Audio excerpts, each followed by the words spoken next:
Hey guys, so good evening. Magla-live update na muna ako, no. So for today's video ay for tonight video pala ay nag-cravings po ako ng pancit canton.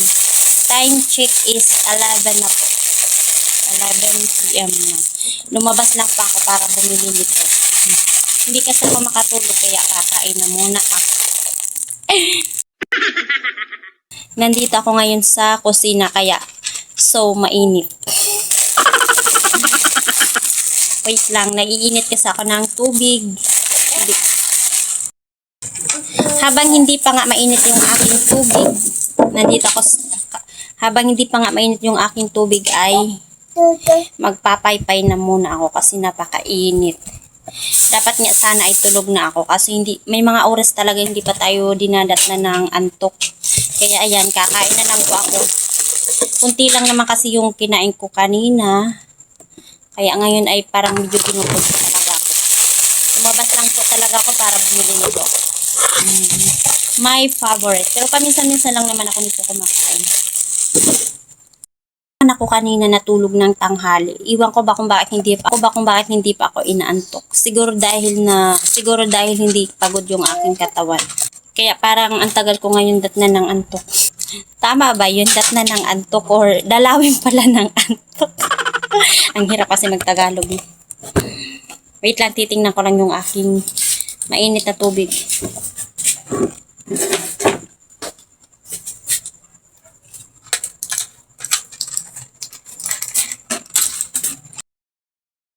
Wait lang guys ha, kasi kulo na siya.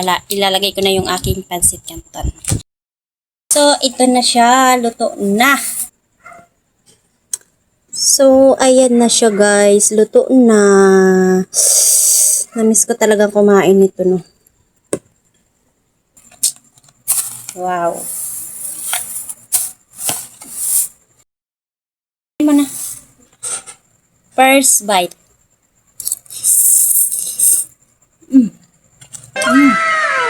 Sakto lang yung anghang niya.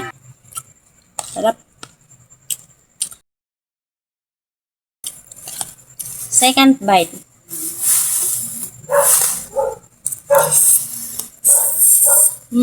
Sarap.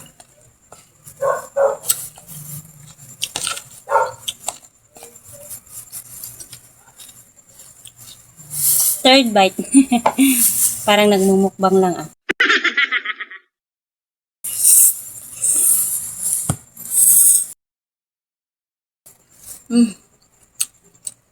Okay.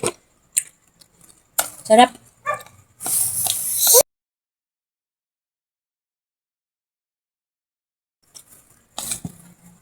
Kain ko na lang po kayo ah. Masarap itong kainin lalo. Masarap itong kainin lalo na mainit pa talaga siya.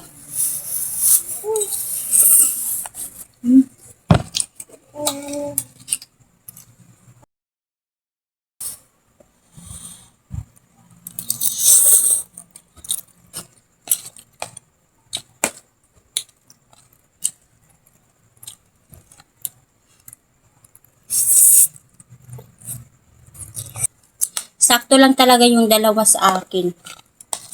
Kaya ko naman siyang ubus. Kunti lang kasi yung kinain ko kaninang panigabihan.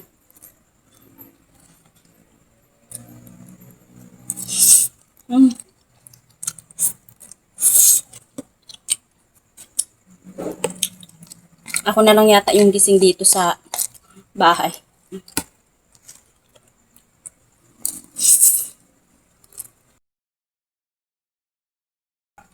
Malaki pa yung mata ko, oh. Halatang hindi pa talaga inaantok.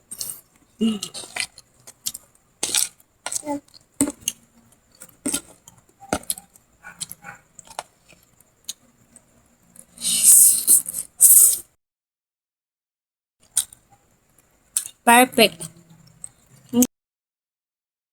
Ito talaga yung gusto ko sa pancit canton, yung maanghang. Yun lang po guys. Bye-bye. Thank you po for watching.